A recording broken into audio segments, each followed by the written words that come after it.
Okay, I think we are live. Check it out.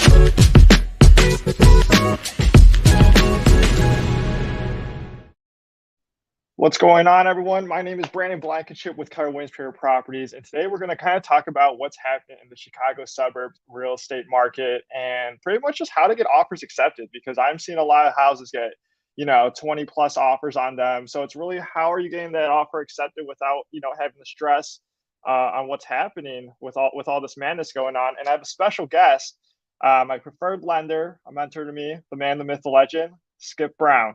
How's it going, Skip? I am well, Brandon. How are you doing? Good, good, good. So do you want to tell the people about yourself? Who are you, Skip Brown? What do you do? Yeah. How long you been in the business? Where are you from, and everything like that? Because I know You the bet. people from YouTube and Facebook would love to see. All right. Well, let's do it. Well, like Brandon said, my name is Skip Brown. I am a husband to Kathy. I've got 4 kids, Holly, Allie, Spencer, and Avery. Crazy it sounds, my oldest is now a sophomore at Wheaton College, which just makes me feel old. But grew up in the DuPage County area, was a Wheaton Warrenville South grad, and then met my wife at Wheaton College. And so that's a little bit about me. I have 3 brothers, and we all kind of beat on each other growing up, played 2-on-2 just about everything, and still keep in touch and pretty close with the family. Professionally, I have been at Compass Mortgage now for, believe it or not, almost 20 years, which sounds like a long time, and it is. But Compass is based in Warrenville, and we kind of do all our operations and everything out of there. And but have been enjoying doing this for the last 20 years, and all 20 years at Compass Mortgage as well. And looking forward to another 20 years if we can make it there. Awesome. You're probably been in the business almost as long as I've been alive, so that's pretty cool. Don't say that. Makes me feel bad, Brandon. Age is just a number. Age is just a number. But okay, Skip. So I have a lot of people, especially a lot of people from high school and college that kind of reach out to me. They're already shopping on Zillow, Realtor.com, and stuff like that. But can you kind of tell the people why getting a pre-approval is so important prior to even beginning the home buying process? For sure. Well, the first thing that a pre-approval does is just make sure that as a buyer you qualify, Mm-hmm. right? When you go to buy a home, you want to make sure that this actually will work. So getting a pre-approval, connecting with a lender to make sure that your income, assets, liabilities, credit meet certain criteria, then great. Then you know that you're not going to waste your time in Right. looking for a home that you aren't going to be able to do. So that's the one benefit. The other benefit is it gives peace of mind to the seller. Mm-hmm. So in this market, especially as sellers entertain offers, if someone puts an offer out there and it's not supported by a pre-approval letter, Mm-hmm. they won't know that this buyer is actually legitimately able to qualify for this home. Mm-hmm. So being able to possess this letter and present that to the seller will give the seller confidence that they should seriously consider your offer. Mm-hmm. So making sure that you qualify first and foremost. Secondly, being able to give the seller peace of mind is one of the other benefits that you have in getting a pre-approval done. Mm-hmm. Right. And I have a lot of people that always ask me too. So if you could shed some light on this, but typically how long does the pre-approval process take? As well as how long does the pre-approval typically last? Because I have a lot of people, they're kind of hesitant to get that pre-approval process going because they don't want to run their credit and whatnot. Yeah. So if you can shed light on that. For sure. And that's normal. I think in general, more so now versus Mm-hmm. 20 years ago, clients, buyers are a little more hesitant to commit. Mm-hmm. And they want to kind of wait until they're really ready. Mm-hmm. And that way, like you said, I'm not running credit. I'm not wasting time. I'm not doing Right. this. But the pre-approval process does not take long. Typically, I always like to start with a phone call. It feels a little Mm-hmm. bit more personal than just say, hey, go to my website, fill out my online application, which you can certainly do. Right. But I always enjoy making a connection that way. If there's anything unique or a little bit out of the box, you're aware of it and you can work through it. For sure. That, along with some supporting documents, which are real basic, 30 days of pay stubs, last 2 years W-2s, bank statements, Mhm. allows us then to review everything. Because Compass Mortgage is a mortgage bank where we do everything internal, we can Mhm. turn around pre-approvals within 24 hours. So Mhm. depending on the call, depending on that, it can be same day if needed. Mhm. So it doesn't take long to do it. Mhm. You just got to be willing to put in a little bit of effort as a buyer. Mhm. As far as how long they last, the reality is certain credit documents expire at different times. Right. So for the big one being a credit report, once we obtain a credit report, that credit report is good for 4 months. Mhm. In other words, if you are planning to buy a home and we're going to close within the next 4 months, I don't need to pull a second report. Mhm. Okay. So if you're earnestly looking and hope to find something within that window, great. There's no Mhm. harm in doing a report. It's going to last that duration. Mhm. Other things like pay stubs or bank statements might only last for 60 days. Right. But those are usually pretty easy to obtain. Hey, here's my updated pay stub, updated Mhm. bank statement. So I typically tell people if you're looking within a 4 month window of time, that's how long it lasts. Now, again, if it goes beyond that, it's not like it doesn't, you can't extend it or Right. do a new one. It's just we might need some updated information from you. Right, right, right. Totally, totally. Yeah, because I get a lot of people that kind of ask me that, and that's why people are hesitant. And I kind of just, relay that same information with them because it gives them more comfortability. Because, like you said, this market is it's crazy right now. Sellers feel more peace of mind having that pre-approval letter. But I mean that segues right into the next question on like just the thoughts on because I know you've been in this for a long, long time, and I have my own personal thoughts. But what are your thoughts on the current status of the housing market right now, and the Yeah. craziness? Yeah. It is crazy. And that's probably the best way to describe it is Right, a little chaotic. right. Um, in particular, I don't like it because I always like to give good advice where I want people to make good decisions. And in this Mhm, environment, you're forced to making a quick decision. If mhm, you see a house that you like mhm, and it's, Thursday and you want to go see it Sunday, mhm. it's likely to have offers, if not already contingent, by the time that you go see Right. it, you Mhm, know? So that's not typical. Um, uh, the market seems to have transitioned all the power to sellers, mhm, where you can ask for anything you want. Waive mhm, this contingency, waive the appraisal, no home sale contingency, mhm, highest and best by this is mhm, commonplace in this mhm, environment. So it is crazy, but it's also real. mhm, The challenge that I get with clients often is, well, maybe I'll just wait this out. mhm, And the reality is, if you have the ability to be patient, great. But mhm, how long is this market going to last like this? Nobody knows. mhm, If you can wait a year or more, okay. But if you're hoping to do something sooner or later, it's just something that we need to embrace and try to figure out how to best maneuver through the mhm. craziness that's out there. No, for sure. And like, yeah, people wait a lot. And I just popped up on the screen, kind of like what DuPage County is just doing in the past 2 years. So for people that are all nine people currently, and everyone else that's going to watch the replay on this right now, is that this basically shows on what's happening in DuPage County. You're comparing December 2019, which was the last year, without the pandemic, and there were Hmm. 4,921 homes for sale compared to last year, December 2020. We had 3,699, and then this just past December 2021 is 2,299. It's And you can crazy. kind of just see the trends on kind of what's happening. And like I was saying in the beginning, like houses are getting insane amount of offers right now, and it's like it's nuts because I'm on the listing side as well, so I see it, but I also represent a lot of buyers with you, and it's hectic, and I see a lot of do's and the don'ts when it comes to writing an offer, especially when I'm on the list side. In Hmm. terms of saying that, it's just like, oh man, like you should have done this or this, but you're not my client, kind of thing, and whatnot. And a lot of buyers out there are writing, 5, 10, 15 offers before they can even get one accepted. Right. And I know like between you and I, the buyers that we worked all 2021, we're getting accepted pretty quick, honestly. It's Yeah. pretty crazy sometimes. So I think you and I have great synergy, and that pretty much comes into what, in your opinion, what makes a winning offer Yeah. from your end, because then I'll share what makes a winning offer on my end. And I think between the Yeah. both of us, we kind of just nail it right on the head together. Yeah. Well, and that's the key these days is how do I win? You can write offers, like you said, 5, 10 times, and you can get discouraged. Mhm. Um, and so, what makes a winning offer? First of all, I think you really do need a strong pre-approval letter. Get Mhm. all your documents in, get everything as far as you can, so that the mortgage is a moot point, right? Mhm.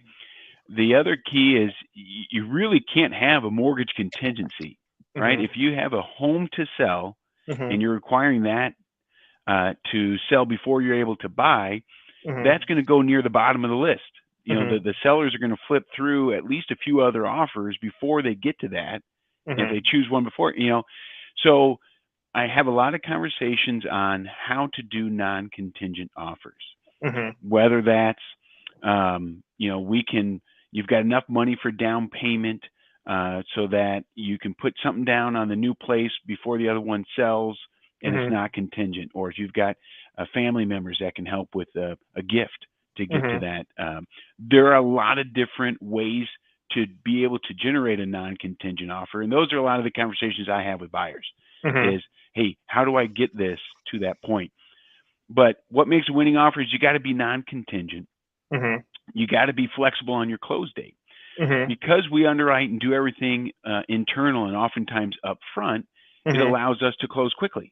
Mhm. If you called me today and said, Skip, we've got a client, we're going to make an offer and we want to close by the end of the month, February. Sure, Mhm. we can do that. So Mhm. we have the ability to turn appraisals around, turn the underwriting around quickly. So get pre-approved, be able to close quickly. The other thing that I like to do, and I think you've done a great job and encouraged Mhm. me in doing so, is if we're submitting an offer, make a call to the agent that's selling the home.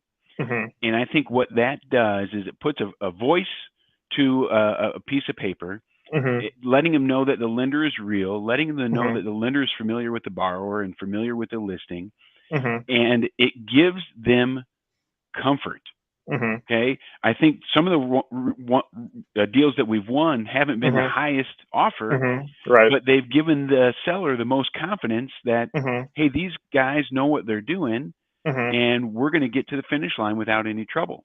Mhm. So a combination of all those things is what gives the seller confidence that our offer is best, even though it Mhm. might not necessarily be the highest.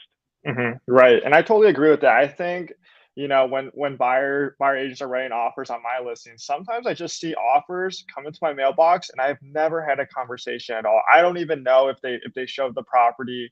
So I do see a lot of do's and don'ts, but, to what you said, building that great rapport with the listing agent, I think goes a really long, long way because, having 10, 15, 20 offers in your inbox is Hmm. overwhelming, not just for the listing agent, but also for the sellers as well. Because Yeah. at the end of the day, a lot of them are going to look extremely, extremely identical. And it's who Yeah, do you choose from and it's there? funny because, I've been doing this for a long time. Hmm. Uh, there was a deal last year where the client said, "Hey, we won because the sellers knew who you were," you Right. know, and so it's like you do this long enough, you build up a little bit of rapport, Right. and that's comfort, Uh-huh. and so that's just the peace of mind that sellers are looking for. They absolutely want the best, highest price, Hmm. but if the highest price comes with a little bit of uncertainty and the next one down is comes with a lot more certainty, it makes sense. Hmm. No, for sure. And I think, just yeah, just having like I think the players play an important part too. Yeah. Like, hey, is the buyer's agent responsive? Is the buyer's agent going to keep everyone up to date? Does the buyer's agent actually pick up their phone?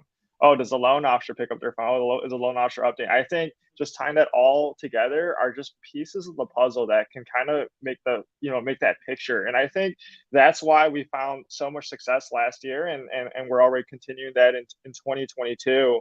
Yeah. Being able to put people under contract way sooner than they thought they would because everyone hears that noise from just people their friends that have bought homes in this crazy market saying like, oh my god, it's taking us 5, 10, 15 offers. But I feel like for me, and for you too, because I know you played sports and I played sports as well. I love the competitive aspect of the Yeah. multiple offer situation. I think something that I can guarantee clients is that, hey, like we might not win every single one, but I know that I'm going to put you in a great position for you to at least have a shot. And I think that's what's important. And just, putting that confidence and instilling that in them as well. Because, at the end of the day, they're just kind of giving us numbers, what they're comfortable with. Yeah. If the payment makes sense for them, if the location makes sense for them, it's pretty much just up to us to kind of perform and just get the offer I accepted. agree. Yeah, and I think that's true. I mean, my knees will tell me that the sidelines are a lot safer place for me these days. So this is our arena, Right. and the competition is fun. It's Hmm. fun, more fun when you win, Yep. obviously. Hmm. And so I think that's what we do probably better than most is Hmm. the effort, Hmm. right? We are willing to work hard. We are Hmm. willing to be responsive so Hmm. that if a offer comes in and it's 8 in the evening and someone needs a response, great. Hmm. We'll make a phone call. Hmm. If a client has a question and they're staring in front of the house of their dreams and they need to know if this is going to work or if we can do it this way, great. Hmm. Text is easy to get a hold of me or Hmm. you and give them that direction. So I Hmm. think that is what makes the winning bid is as you put together this team of people, Hmm. professionals that will help guide you through that process. Like you alluded to, ultimately it's the client's choice Hmm. what to bid, Hmm. kind of do I want to do this, yes or no? But having those professionals around you really helps make it a little bit easier for you. 100%. And then one more question. I know like the craziness going on with interest rates and stuff like that. And at the end of the day, like I know you've told me before, is that at the end of the day, people purchase homes because and sell homes because of life changes, not Yeah, what the market's doing. I mean, people are buying houses at 10%, yeah, like it doesn't that's right. hypothetically really matter. And then, like what's happening in the world right now in the pandemic, people are buying homes for more space because a lot of people are working from home. They're not going to the office. Just all that. So, kind of, what are your interest rate predictions? I know Yeah. you don't have a crystal ball. I don't have a crystal ball if the market's It gonna crash just or broke. My whatever. kids broke it just yesterday. So, um, no, it's a great question because that is in the news and that's what everybody's talking about. Um, Quite honestly, it creates a buzz. Hmm. More people are probably thinking about it because they read articles and hear things about rates moving higher. Hmm. Um, I tend to agree. I mean, for the first time in a long time, the Federal Reserve is likely going to raise rates this year. It's Hmm. been years since they've done that. Hmm. Um, where rates are now is likely lower than where they're going to be in 6 months, Hmm. likely lower than they're going to be in a year. Hmm. But to that point, I always try to encourage buyers to think payment, Hmm. right? The mortgage rate plays into what the payment is. Hmm. And as long as you find a house that you like Hmm. and it's a payment you're comfortable with, great. Hmm. Whether the rate's 3, 4, 5, whatever it may be, Hmm. it is what it is. But you got Hmm. to make sure that you're still comfortable making that payment. When I first started, rates were over 7. When Hmm. they hit 6% for the first time, we thought we struck oil. And everyone's refinancing. Now, if I Right. said, hey, your rate is 6, they'd be like, are you kidding me? Right. So our perspective has just been changed. Hmm. So I do believe rates are likely to go up this year. You never know for sure. But to give you some perspective, every quarter of a percent in rate might only be about $40 a month, Hmm. especially around the greater, Chicagoland area. It's Hmm. always those property taxes that can sneak up and really move that needle to a point where Hmm. it's, something you like versus something you don't like. Hmm. But in general, you said it. Rates are what they are. As Hmm. long as the house is something you enjoy and the payment is something you're comfortable with, we can do it. Right, right, and I think that's the important thing because people get sucked into the news and kinda just, like, what's happening with, the rates, housing market, but at the end of the day, they just gotta make the best decisions for them and their loved ones, really going forward, and is it, downsizing, upsizing, like, Yeah, just really for what they want, but I appreciate you, Skip, coming on this call, and, for absolutely. everyone that's, watching here, if you guys wanna work with Skip and I, feel free to contact me. Skip, how can the people reach out to you? Yeah, I'm always available. Cell phone 630-417-9016. You can call me, text me there. If you want to shoot me an email, skip at compmort, skip at compmort.com. Either way is easy. I'm always available. Awesome. And then all the people that are watching on YouTube, I know a lot of you probably or will talk to Skip in the near future. I know, a lot of my YouTube people have already connected with Skip. And I know Skip's, we've helped relocation over here as well. So we're super comfortable with that. Really get creative with you guys because I know a lot of you guys are here watching on YouTube, think we already own a home, so you're probably wondering like, hey, do we need to sell first, or can we just rent out our property? Skip's here to answer any questions. But thank you everyone for watching. You guys have a great weekend. Thanks, Brandon. Thank you, everyone.